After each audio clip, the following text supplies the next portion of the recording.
We're just about starting, so if we can get your attention, please.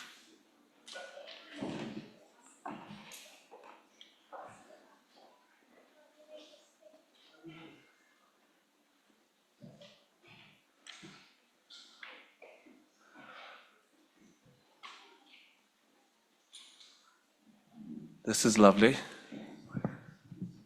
So let's just take a moment. Take a deep breath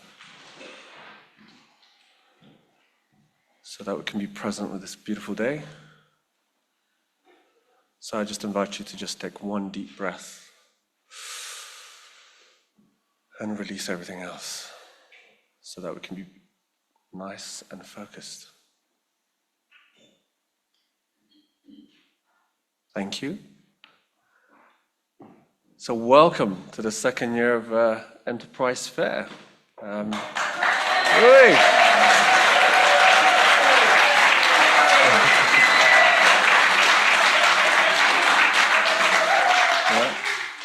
So the team wasn't sure we were going to make the first one, but I think we've just about managed it. So thank you for coming. It's a great pleasure. We've got a lot of different things for you guys, which I'll go through. But yeah, so we've got a beautiful day out there, and I hope really for everybody to really be engaged. Slightly different this year so that you can appreciate everybody. And the reason we started the Enterprise Fair was on the basis of the fact that we have such a diverse and really amazing organizations, but we just never get to see them because everyone is busy doing the work. And it's about us creating a platform for everybody to celebrate each other on the day. And so they share what they're doing in the world or in our communities so that even individually we can engage with it. It also gives us the opportunity as individuals, local and around, as people that live in these communities, is to go around and see what's happening and how you can engage with it. So that was the really beautiful impulse. We have such a diverse organizations around us, and this is just an ocean drop, especially for the area. This year we've got 44 stalls and 4 different zones, which is a double from last year, which is really great. So the momentum is going, and I think it's a great indication the fact that most of these organizations, from sole trader to all the way to charities and businesses, are willing to participate in it. And we are really hopeful the fact that we'll carry on building this every year. So that's just a few. There's plenty, like I said, in total actually we had about 60 sign-ups, and most of them can't make it, so they've sent us some of their leaflets and stuff. But like I said, we've got 44 amazing organizations that we're going to showcase for you today. So every year we're hoping and aspiring to keep adding things as we go, because I think we believe in an organic growth to the Enterprise Fair. So this year we have a live stream. So we've got really amazing people, around about 70 people have signed up. So we've got recording everywhere and the next for the 4 different sites. So we've got people from all over the world also being online to see what we're doing and enjoying the day, which is a bit it. So if you have any issues around about being live filmed or pictures, please let us know and we can engage with that. So this year, like we said, we've got a bit more creative because last year was very much focused on the Universal Hall. But when you have more people wanting to be participating in it, and we want to increase how we engage with it as individuals that coming through to experience these organizations, we've got 4 different sites. So the Universal Hall is very focused about education, community, and ecology. So you have really amazing organizations doing all sorts of different things. Zone 2, which is actually the healthier living zone. So just for your awareness, there's a time schedule, a very detailed schedule printed out on the front. For each zones, they have different things to exhibit and different offerings for you. So please be appreciative and look at what's on offer. The healthier living zones, you've got creative kinesiology, guided embodiment, initiative massage, creative. There's a lot of different events in there that's happening. It's very scheduled. So please have a look at the schedule. So the zone 3 is the art, performance, and kids zone. We've got Nature Connection, which is Rory and his team, offering kids events there and activities from kids age plus. So please, for those who have kids, make sure you participate in that. We've got face painting, we've got fantastic forest book talks, we've got Scottish Ceilidh in the greens, we've got all sorts of things in there. So, and it's timed perfectly so you can actually be able to experience all these different things. Zone 4 is the foodie zone. That's in the hive, at the back of the hive. We've got Mandalay Garden offering a bit of vegetables so that you get to see all these beautiful things. Bratland breads, gut feeling kombuchas, local honey, and Ian's barbecue, so you get to experience local meat, nice barbecue sets. There's more. So at 3 o'clock, starting from here, there's a hop-on. It's a moving performance going back to the Mac and back, so it would be a good thing for you guys to participate in. Just as we did as last year, you can come back at 4 o'clock, starting honouring the life cycle, because there was a very important aspect of it last year, so that everyone gets to see the different cycle where each organisation go through, so that you get a variety of wisdom from different people. And then at 4:45, we have our favourite anticipated moment, which is the Ekopia Lifetime Achievement Award. Please make sure you come to that. And then we aim to close at 5. But you're also invited, because we've got to keep going on with this. You have a dance in the Universal Hall starting from 7. For those who are not tired enough, then you can come and boogie a little bit. As I mentioned, the printed schedule and the map is over there, so get you guys really active. So please, even for those who are holding stalls, take the time to go around the park in these different zones so that they can appreciate the fact that everyone is attending that. We're going to keep building that energy so that people don't complain, oh, I was in the Mac and no one came to see me. So we have to make sure the fact that we spread the love, I think is the word. So this year's theme is buy local, buy social. And I think the best way of explaining, because I think when we talk about local economies, we don't really appreciate how much of it we contribute and impact it. Especially for those 44 stalls, from sole traders to all the way to charities and companies, because you're so busy doing what you need to do for the organization and the services that you're providing for these amazing activities, you don't really see the impact of it. And what we thought the theme for this year should be buy local and buy social. And I thought, what would be the best way? Last year we had a great key speaker, which is Jonathan Dawson. He mentioned what they call the bucket theory, the leaky bucket theory. So basically, to walk you through that so that you get to understand your own impact and how you can play with that, because then I think when we mention economy, it's so heavy. And I think with all the world and what's happening to it, you don't really feel what you're doing impacting what's happening. But actually, in fact, we do have such a huge impact. And the only way we can do it is by simply giving you an example. And I'm going to do that today. So the leaky bucket, the bucket represents the local economy. The water symbolizes money, and this is any inflows, which means anything money that related to organization coming into the bucket in the form of water. This could be your wages from local workers, pensions received, spending from tourists, grants and investments, because sometimes you don't, just because you're running a charity, you don't think you influence the local economy, but actually you influence it big time. Trade income from non-local customers. The leaking aspect of it, because what we're trying to do is the emphasis is it's not about creating more and getting bigger and bigger, but actually it's about reducing the leakage. And what are the leakage? These are things like things we purchase from organizations and companies that have national chains, so the profit comes out. So everything that comes out of the local economy, including buying imported goods, paying for services not provided locally. So all these, and online shopping, for example. So we receive, and if you can imagine, if I were to calculate organizations within the social enterprise day, we'd probably bring in millions of pounds in the local economy. But there's a leakage to it.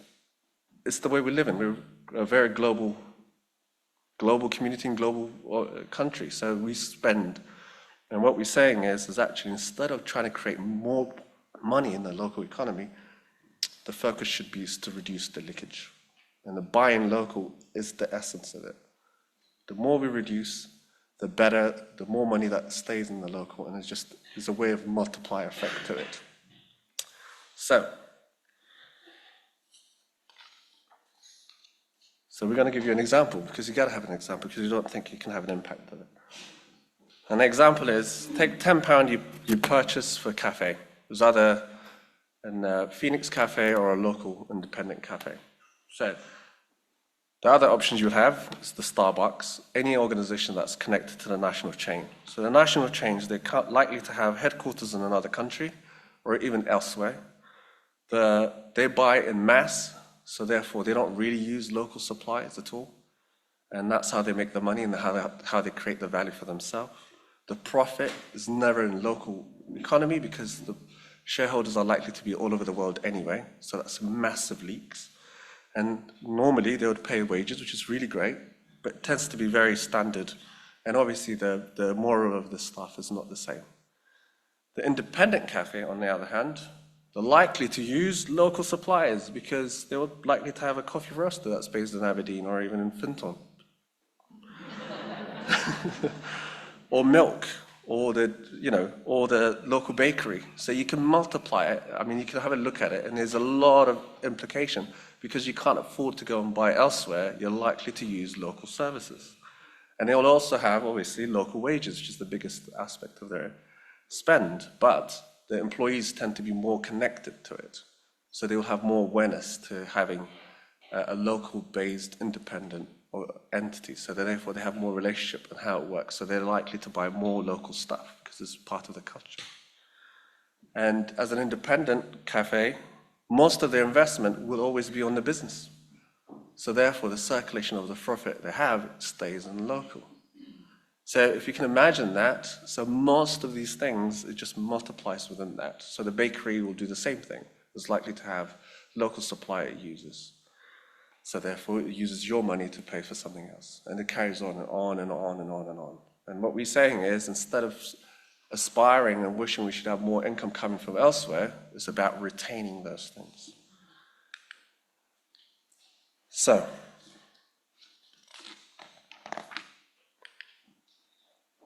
they've done a calculation, what they consider a multiplier. So for every pound you put into the local economy, the longer it stays, the longer it multiplies.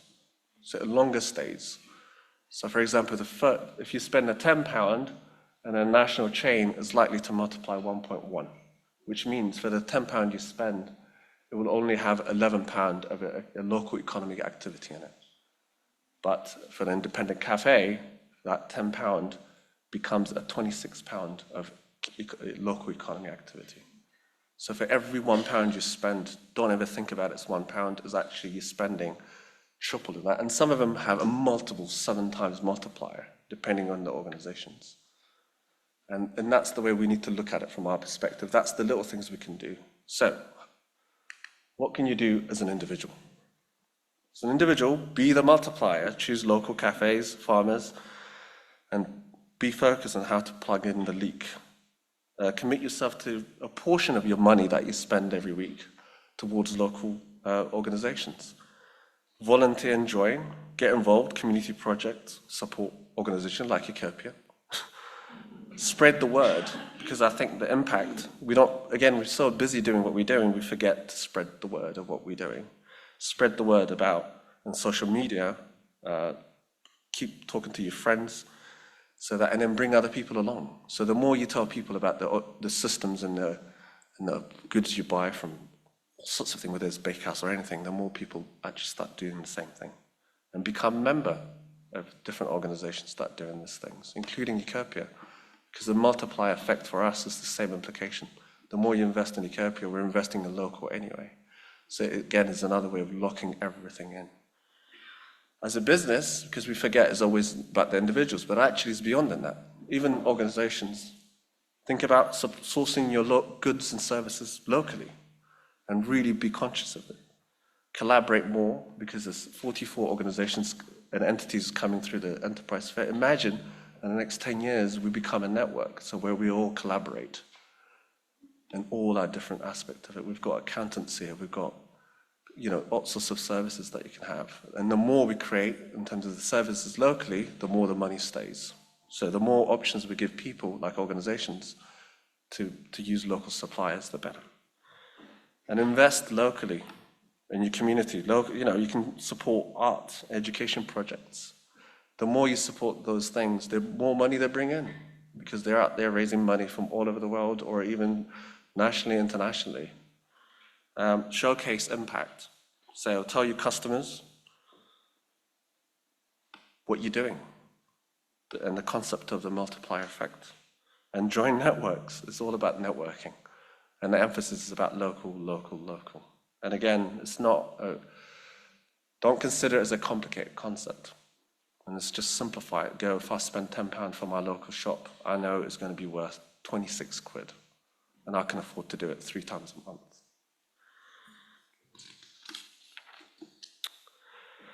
So this year, as part of that process, we've created an enterprise directory. So we started with those who will be holding the stalls. What we're going to do is actually try to encourage anyone that hasn't signed up to keep building the enterprise directory.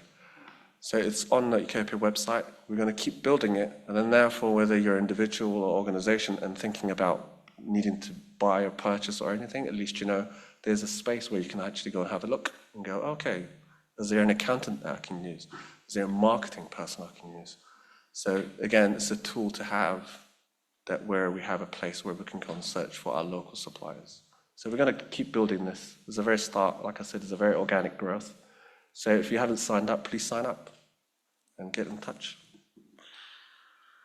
All right, so supporting this event. We've got a massive list of volunteers that have dedicated this time for the past 9 months, actually. So you support is an essential aspect of it. There's a cost to this event. Every year, there's massive volunteers in there. Anything you can support as part of the process will help us develop the next year as well. So you're in part of that support. So please support it. Make donations. Where's Edward? Edward is here with his vest. And there's a bucket there. So give us a shout and donate as much as you can or not. But know the fact that it's based on volunteers, but it needs the resources to keep doing what we do. All right, so every year the theme of it is to bring in speakers that help us to understand a bit more to the wider context of our economy locally and internationally and how we do that. And this year, we've got 2 really amazing speakers for you. We've got Ariane Burgess, who's a member of the Scottish Parliament for Highlands and Islands, and a co-convener for Scottish Enterprise Cross-Party Group. And most of you know Ariane, I'm sure. But yeah, she's got a really great background, regenerative design and community planning. She supports communities in becoming resilient. And I think the word is resilience. And the more we work on the concept of resilience, we know we can't do it alone. And that's everybody else together. And we have it. Where is she? There you are. So we have her pleasure. So anyway, so I'd like to introduce you to Ariane. And thank you very much and enjoy. Please do go into each zones and make it into a wave. I think it's more spacious this year, and it's all about making sure that we appreciate each other and everyone that's involved in the stalls. Thank you very much.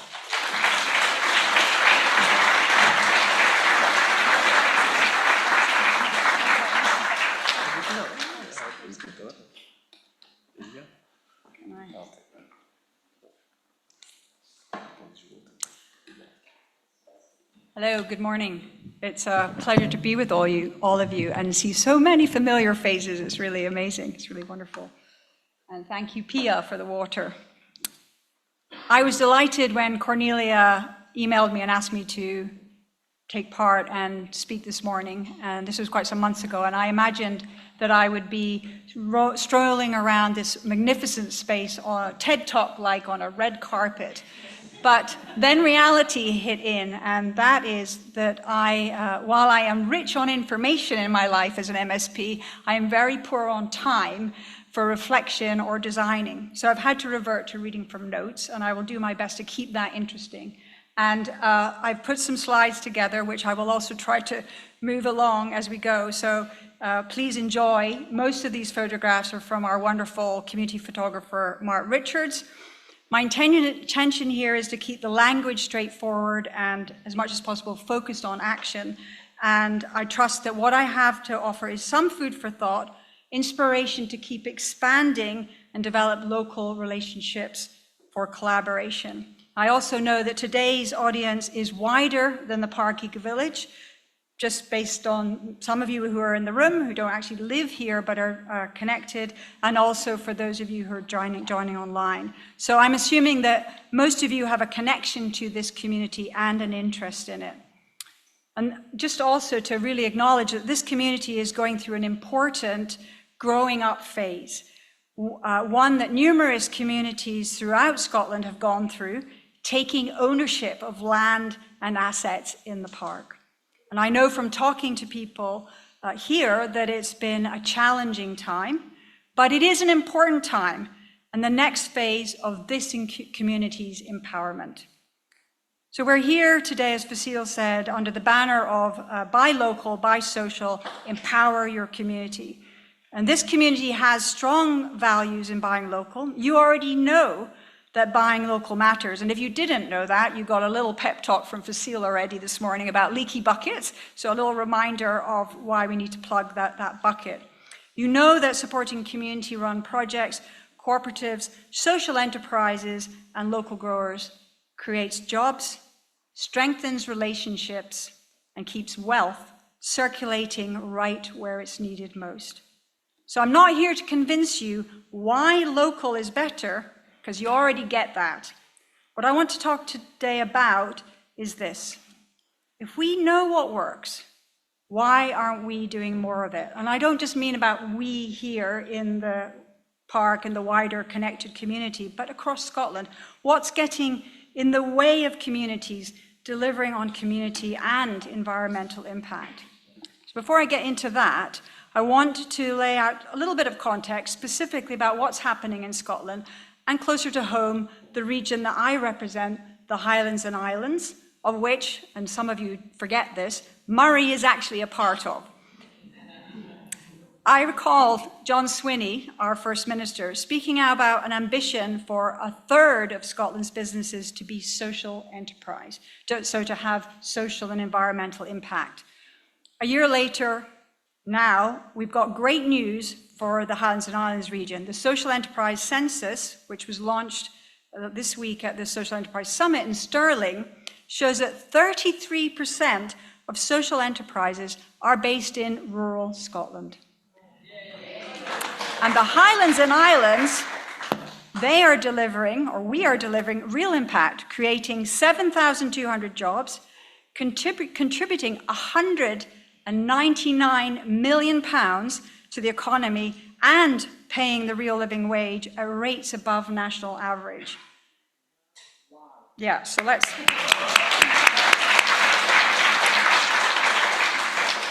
So this census confirms what communities in the Highlands and Islands have long known. Social enterprises are a driving force for Scotland's inclusive economy, creating jobs and generating lasting social change. Social enterprises are showing us what a fairer economy looks like. They're rooted in communities, driven by purpose, and tackling inequality by creating good jobs. With over 1,200 social enterprises active across the region, the sector is helping reverse rural depopulation, build community wealth, and lead on sustainability, with 2/3 now implementing waste reduction strategies. So it's not just about what they're doing outwardly, it's also how they're running their businesses that are important. It's about dignity, opportunity, and building a well-being economy from the ground up. It's about meeting community need rather than extracting profit for remote shareholders. That might be my phone. One of the rules about going into the chamber, always turn your phone off. I'm focusing on social enterprise because I think that that's a really powerful vehicle. So I recognize that not all businesses present today are necessarily officially social enterprise, but my sense is if you're local and you're trying to do something for local good, that's kind of a social enterprise.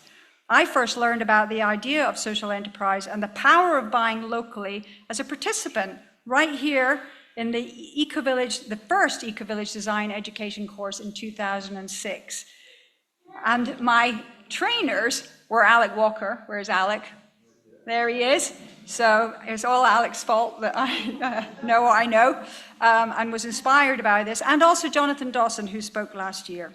So at that time in 2006, Scotland was actually leading the way internationally in this idea that business, enterprise, could be the engine of purpose, of serving the community and the environment, rather than purely extractive and for individual gain. So the problem really isn't ideas, it's blocks. The truth is, we aren't short on imagination. Communities, especially this one, are overflowing with vision, creativity, and practical know-how. I can just see it right in front of me. And I know this isn't the only space. I heard from Fasil, there's other spaces. Here, you've built more than ideas, you've built real things. And let's get some more images going up here. I'm not sure which way I press the clicker, let's have a go. How about that? You've built some real things. You've created affordable housing. You've launched and sustained a community shop and cafe. You've stewarded the new sanctuary, maintained infrastructure, and supported systems that underpin daily life. And perhaps most impressively, you've designed a way for members of this community to invest in it all. I'll say a little bit more about it later. Not for profit, but for long-term community well-being. That is extraordinary, and I want to see that happening in every village across Scotland. That's something we need to bottle and share. And it didn't happen by accident. It happened because you were persistent, even when the systems weren't designed for you to succeed. And yet, even here, where so much has been achieved, I know the work hasn't always been easy, because time and again, I see the same barriers getting in the way, or at very least, slowing things down. So the first thing is access to land and space. Even in a community like this, where so much land has already been put to good use, the question of how we access land, how we repurpose it, share it, remains a challenge. Let's see what the next image is. Oh, some nice housing there. Built with local Scottish timber. Local economy. And for other communities looking at what you've built and wondering how they can do the same, access to land is often the first big hurdle. You can't grow food without soil. I want a picture about food. Anyway, let's go back. You can feast your eyes on AES Solar. That's an amazing local initiative. You can't build homes without somewhere to build them, and you can't meet, make, or trade without space. And yet, far too often, land is either priced out of reach, locked behind bureaucracy, or simply sitting idle while communities wait. Second, funding is locked behind impossible hoops. You've done what few communities manage to do. You've created a mechanism for community members to invest. But I imagine even with that came friction, because beyond community capital, most funding still comes in short bursts with tight timelines, confusing criteria, and no room for overheads or stability. People spend weeks writing, let's see how many heads nod in the room when I say this. People spend weeks writing bids that don't go anywhere. The weeks writing bids, maybe some of your bids did go somewhere, but weeks writing bids? Yes, lots of nodding heads. And some of it goes somewhere, but some of it doesn't. And they get money to start something, but not to sustain it. Lots of nodding heads, thank you. And success is sometimes met not with support, but with more forms and less flexibility. So what if we flip that script? What if funding flowed to where trust already exists, like here, where value is being created every single day?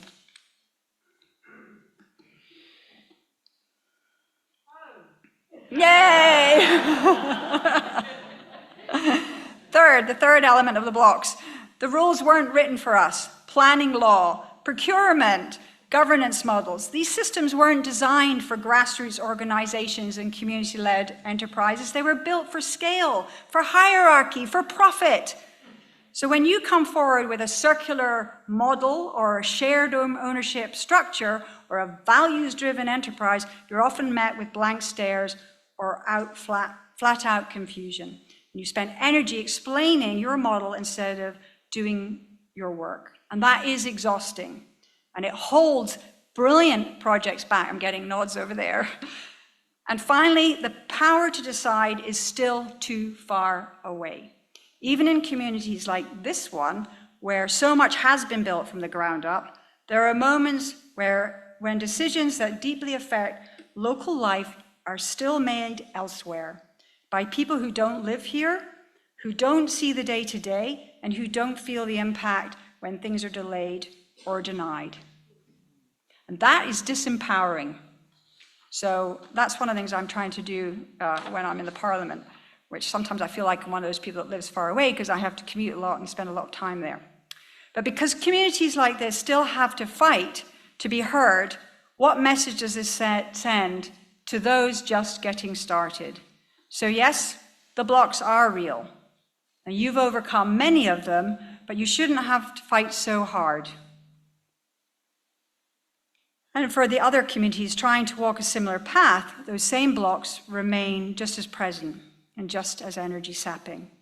And that's why the next phase of our collective work isn't just about coming up with new ideas, it's about removing the friction. Let's see what the next picture is. Okay, so let's sit in a cafe and remove some friction. We want to make it easier to do what we already know works, because if this community has shown anything, it's that when the will is there, the structures allow extraordinary things to happen. So let's make that the norm, not the exception. I want to talk a little bit about land, because if we want to grow more food, make more of what we need, and meet face to face, we need somewhere to do it. And you've already done what many communities only dream of. You've secured land, you've built housing, you've protected green spaces, and you've created places where people can come together. That's no small feat. It's taken vision and persistence. But you also know better than most how hard that journey has been. Let's see what the next picture is. Round cue. It's often, land is expensive. It's often owned by people who don't live locally. It can be locked up in slow planning processes or held for speculation, not community use. And even with goodwill, access to land is often slow and frustrating. But here's the thing. Land isn't just about housing or food. As we transition away from a fossil fuel economy, fossil fuels and plastics, we're going to need to grow so much more of what we rely on. Fibers, dyes, building materials, packing alternatives. The future isn't just local, it's locally grown. And we need land for that. And that's why in my work on the Land Reform Bill in the Scottish Parliament, we're just at stage 3, I brought forward some changes that would unlock land for community use, so that land can be made available for the kind of development communities actually need. Because we can't keep waiting on markets to deliver what local people have been ready to build for years. So what can we do? You, all of you, I need you. I'm in the Parliament, but I need you to help me. We can campaign for public land to be transferred to communities. So that is happening to some extent, but it is slow. There's only 3% of Scottish land in Scotland is currently owned by communities, so we've got a long way to go. And it doesn't necessarily mean that all land needs to be owned by communities, but there's over 50% of the land in Scotland is owned by a bit over 400 people. So that's a problem. We need to do more work on that. So we can campaign for public land to be transferred to communities, not just temporary leases, but long-term. We can support community land trusts. I think that's something that's happening here. So land can be owned collectively and held in trust for generations to come. And perhaps most importantly, we can shift how we see land, not as a commodity to be bought and sold, but as a shared resource that underpins everything from nourishment to shelter to local industry. And you have already shown what's possible when land is held with care and intention.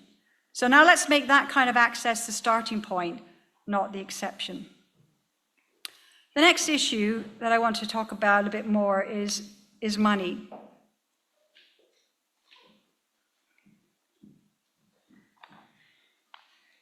There's plenty of it out there, but trying to get your hands on it for local food projects, repair cafe or a cooperative bakery, and suddenly it seems impossible. But let me start with this. This community has shown what's possible. Here you have community members who, through opportunities that Ekopia offers, choose to invest in housing, in the shop, in the infrastructure that holds this place together. These are social investors in the truest sense, people willing to take a slower return because the return they care about most is about resilience, about beauty, and about belonging. And that's rare, and it's powerful. I've also seen how this community has experimented over the years with how decisions around money are made. I remember running a small grant scheme with a pot of NFA funding where community members could propose an idea and others would vote on the one they believed most in. And then came the Dragon's Den, with one strong example that always comes to my mind, which is naturally useful, still standing and thriving. No red tape, just a trust in people's vision. So when we talk about innovation and funding, it's already happening here, but that doesn't mean the wider system isn't still working against us, because when it comes to public funding, we still see communities weighed down by unnecessary bureaucracy. And I just want to qualify something here. I'm talking about funding, grants, loans, and the idea that when somebody wants to start something up, like naturally useful, it's often difficult to get going. So what's needed is that little bit of money that can catapult something into existence. And public money can help with that. So yes, public money must be accountable, but the balance has tipped too far toward caution and control.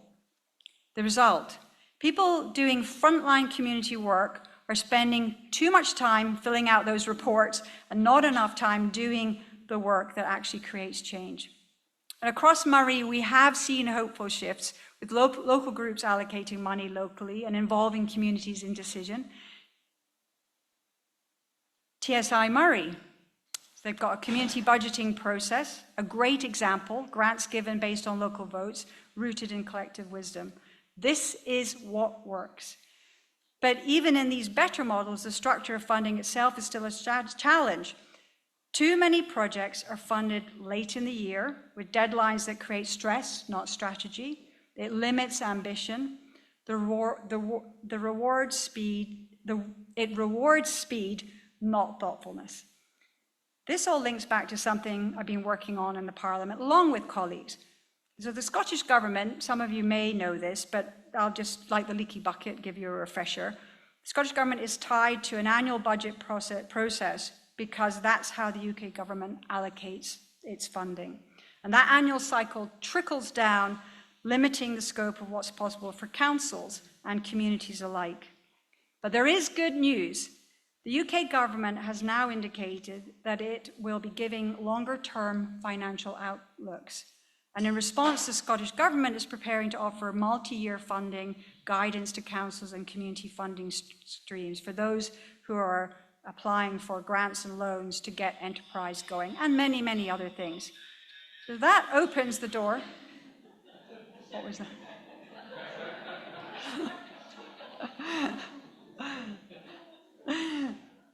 I don't know what they said, but it was an important message. That opens the door to real progress. If we make sure the flexibility reaches all the way to people doing the work. Because the truth is, managing a project across multiple funding streams, each with its own requirements and reporting formats, can be completely overwhelming. I recently spoke with people running a project that had 17 different funding streams. I'm getting nods over here again. Each with its own template, its own schedule, its own language, its own reporting time. That is exhausting. So yes, some of the solutions are already being modeled here, but if we want more communities to follow your lead, we need to make it easier, not harder. And that means funding designed around relationships, not forms. I'm just realizing that I've got my speaking notes a bit muddled up. No, I haven't. They're all right. It's perfect. Don't worry. Community control and funding points like we're seeing, like the ones I mentioned, so the Local Action Group, Climate Action Network, and TSA Murray are super. And multi-year funding that allows for planning and not just reacting is what we need. And reporting that's proportionate, streamlined, and based on trust in delivery. Because the people best placed to spend money well are the ones who live where it's being spent. So much of what holds us back isn't a lack of will, it's rules that were never designed for us in the first place. Planning laws that block small-scale food growing because they're not recognized as development. Health and safety regulations created for supermarkets, not farm shops. Procurement systems built for the cheapest bid, not the most local, the most ethical, or the most regenerative. These systems may have once made sense, but they don't match where we are headed. We need rules that unlock potential, not ones that hold it back. And that's one reason I've been supporting the Community Wealth Building Bill in the Scottish Parliament. It's a piece of legislation that aims to rewrite some of the rules starting on how public money is spent. At its heart is a simple but powerful idea that we're all here for today. Money spent locally builds local wealth. And that includes more than just individuals choosing to shop locally, although that absolutely matters. But a big shift will happen when councils, the NHS boards, and universities like UHI source goods and services locally. That means school meals made with food grown nearby. It means maintenance contracts for local trades. It means money that used to leak out of communities stays in circulation, supporting livelihoods, businesses, and social enterprise. And to make that happen, we need policy that prioritizes community benefit, councils empowered to procure locally, not just cheaply, legal models that support cooperation and innovation, and where the rules don't fit, like I think has been happening here in this community for decades, let's be bold enough to change them. Communities like this one have already shown that what's possible when the rules bend towards trust. And now we need to make that the new normal. Everything I've spoken about today, land, funding, regulation, it all comes down to one thing: power. Who gets to decide? Who gets to shape the future? Who gets to say yes? Right now, too many decisions that affect everyday life in communities are still being made too far away by people who don't live here, don't see the daily reality, and don't often understand what's at stake. We need to shift that power from institutions, like the one I'm busy being involved in, to people, from distant departments to the communities who know what's needed. And that means letting communities design their own solutions, not just react to someone else's vision, giving real weight to local voices in planning, funding, and service delivery. Let's change the image because, naturally useful. That one should have gone up a wee while ago, but it's a lovely one. I'll let you have a look at that. And most importantly, trusting people to lead, not just consult. Communities aren't just stakeholders. You're the ones growing the food, repairing the bikes, building the houses, and caring for neighbors. You are the heart of it all. So let's make sure that the systems reflect that. Because when the power to act is local, the solutions are not only better, they're faster, fairer, and far more sustainable. And here's the good news. This is already happening. You've shown it right here. You've built the housing affordable when the market couldn't. You've launched a local shop, a cafe, You've created a fantastic sanctuary, new sanctuary. You've created mechanisms for local people to invest in their future. You've done it with persistence and creativity. Beyond this village, across Scotland and beyond, people are doing the same, growing food on scraps of land, starting repair cafes, worker-owned businesses, and community currencies. Councils are starting to hand power and budget into community hands. So the question isn't, can we do this? We already are.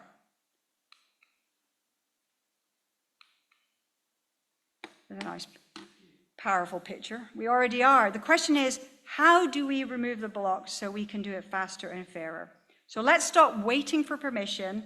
Let's stop reinventing the wheel. Let's back each other, shop locally, and get on with the work that we know needs doing. Because buying local, buying social, isn't just about ethical shopping. It is about shifting power. It's about making sure what we build stays rooted here. It's about communities deciding what kind of future they want and having the tools to build it. So let's keep going.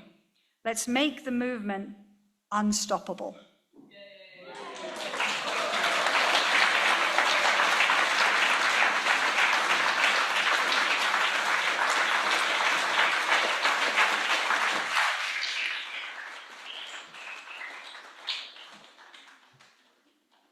Thank you very much, Ariane.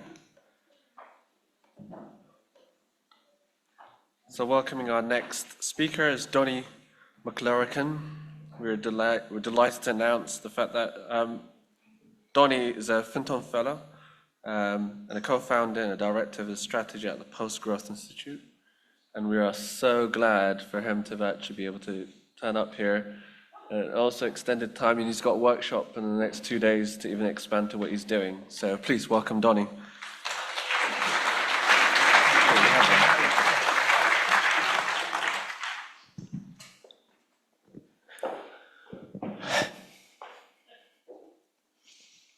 It's true.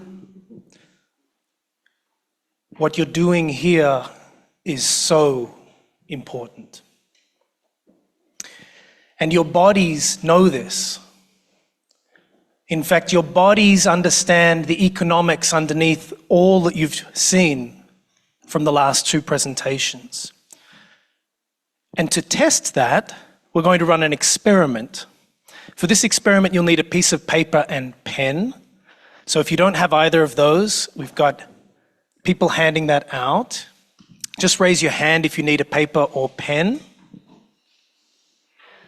We might need to enlist a few other people to help hand them on.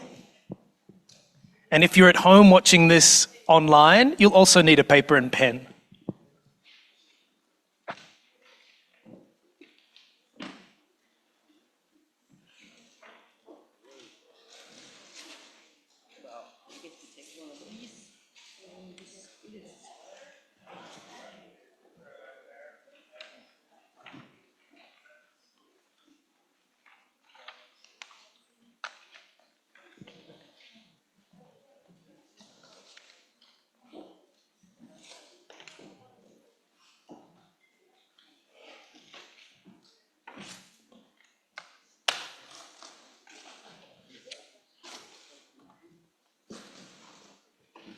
We've got some pens coming around here.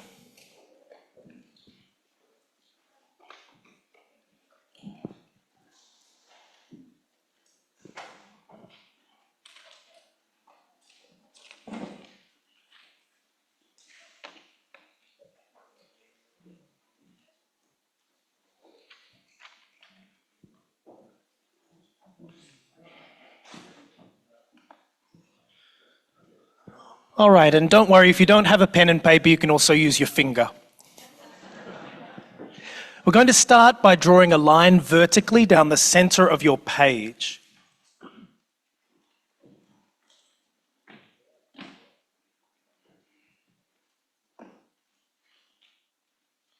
And in the top right, write the word future.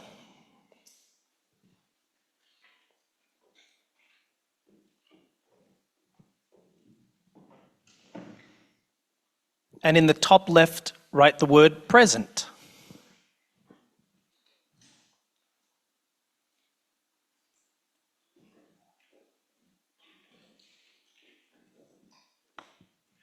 We're going to start on the right-hand side.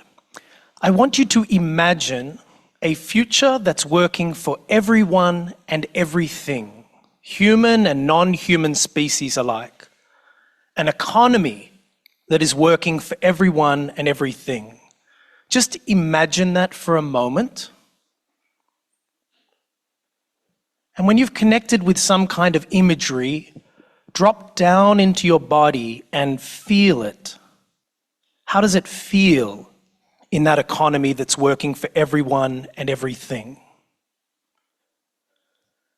And when you've connected with the feeling, with your eyes open, draw a symbol or a shape without lifting your pen that represents how it feels in that economy.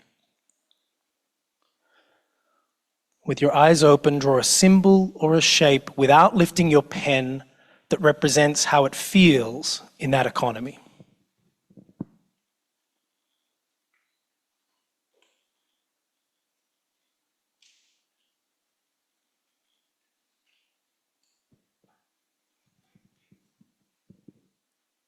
Okay. Now we move to the left-hand side. How does the present economy feel? And again, when you've connected with that feeling, with your eyes open, draw a symbol or a shape without lifting your pen that represents how the present economy feels.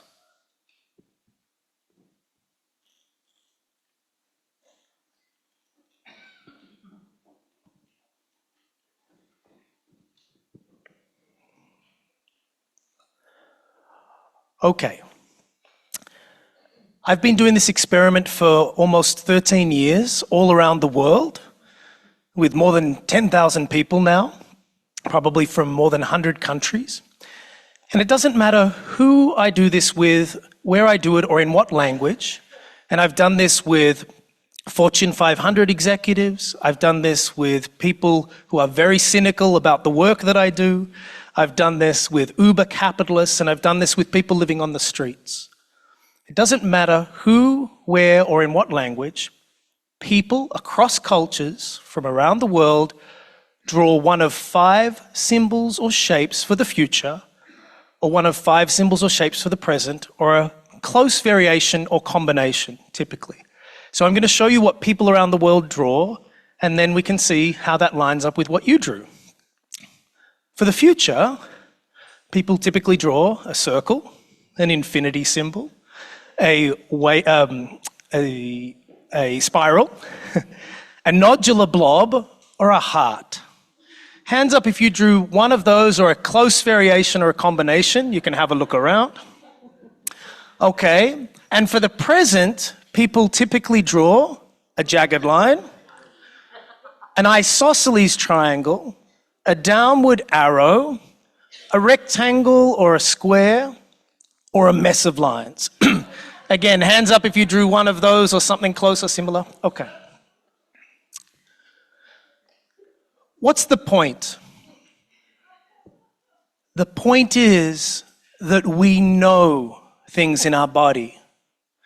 We know that just like in our ecosystems, you have to have non-linearity. You have to have circulation built into the way carbon and nitrogen cycles. Just like in our bodies, we know that you have to have blood and oxygen moving. And that if you don't, if these things accumulate, if you have a linear model, which we all know we have at the present in our macroeconomy, you get the kinds of challenges that the SMP was just referring to in terms of the leaky bucket. We know that things thrive with circulation, and without the circulation of money, power, and resources, we ultimately have collapse in ecosystems, in our bodies, and in our communities and our economies.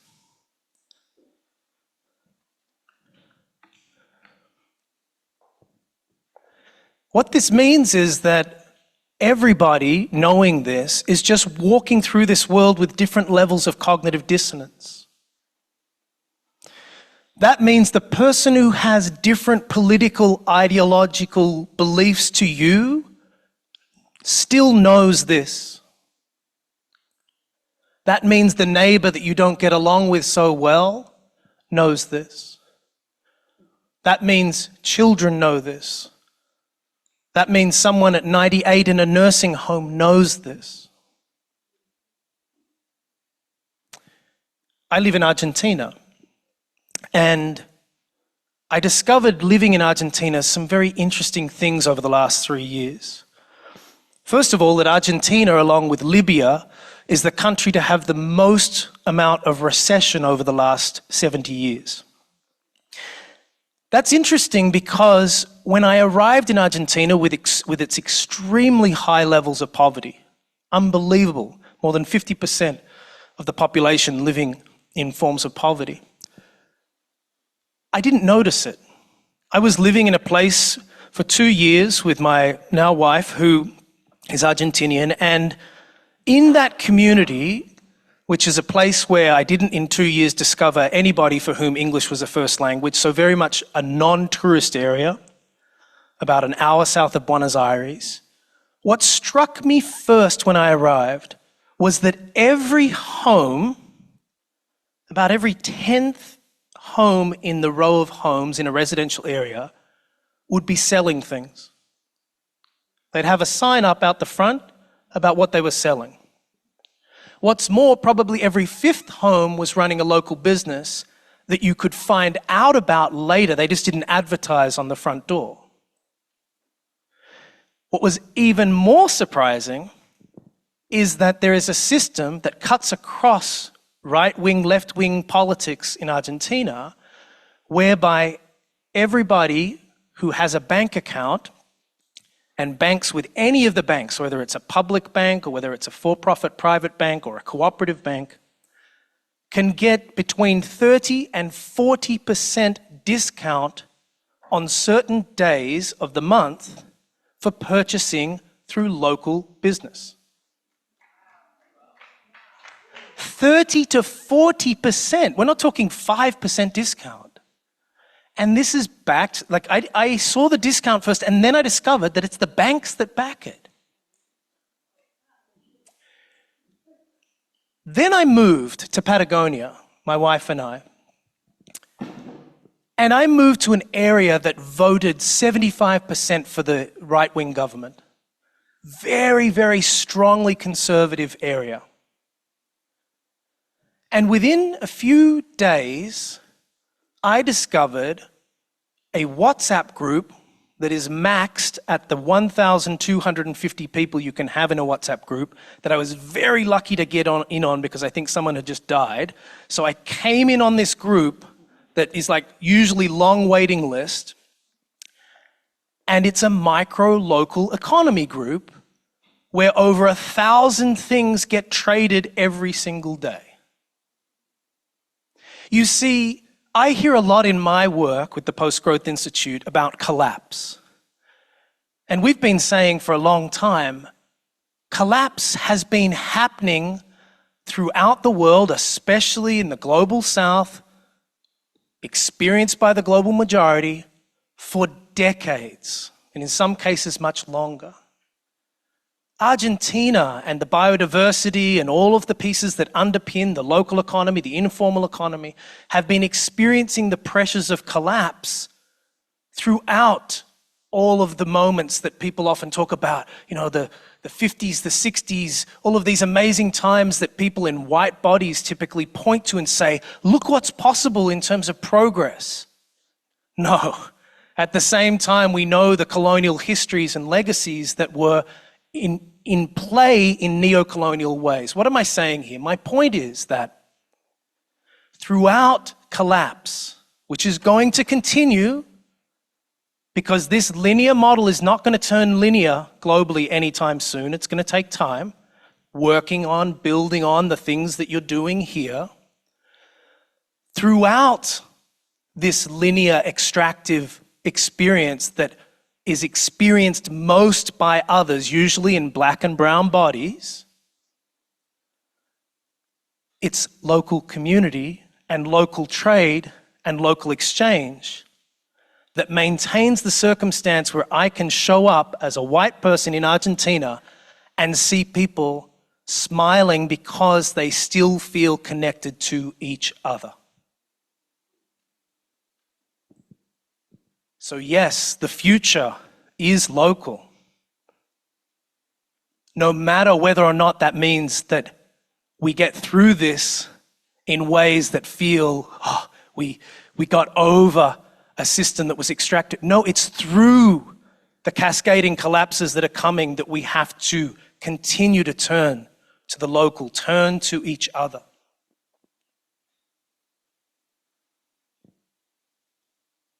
For the sake of time, I'm actually going to skip a bunch of things I was going to share and just finish with a small story that every time I think of it reminds me of this point, because I was going to talk about the importance of making visible visible. I was going to talk about my hot tub experience last night to let you know that there is a social enterprise here where you can sign up for an annual membership that's less than an ad-supported Netflix subscription to be a member of the Hot Tub Society here. And it's even available for people who don't live on this land. So yes, make the invisible more visible. There's so many things happening around the world. Not many people know that 70% of the world's population gets fed through the peasant food web, not industrial food systems. Right? So often we think that the world is the way we're told. No, there is another world, other worlds that exist in Argentina, in Democratic Republic of Congo, in the Philippines. There are other ways of being that mimic many of the things that you are doing here and really bring forth this piece. And one of the most powerful stories I ever heard about this was what happened in the wake of the Rwandan genocide of the 1990s. The Hutus, the Tutsis in particular, wiping each other out. So many of the men gone. And what did the women do in the wake of that? In the very weeks after the cessation of the killing, they showed up week after week to the local marketplace.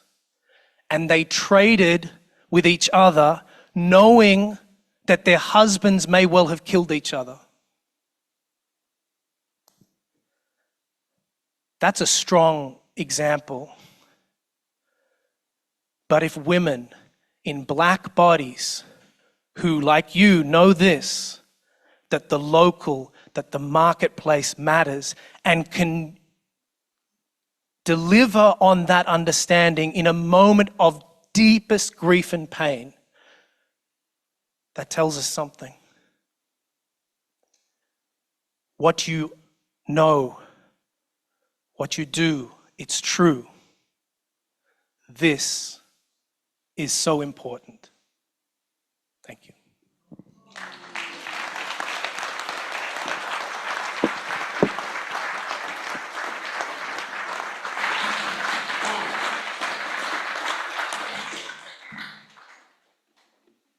Thank you, Donnie. Just so everyone's aware, Donnie's going to be here with us a very short period of time, in the next few days, but he was kind enough to do a 2-day workshop for us. The title is Embodying Post-Growth Economics.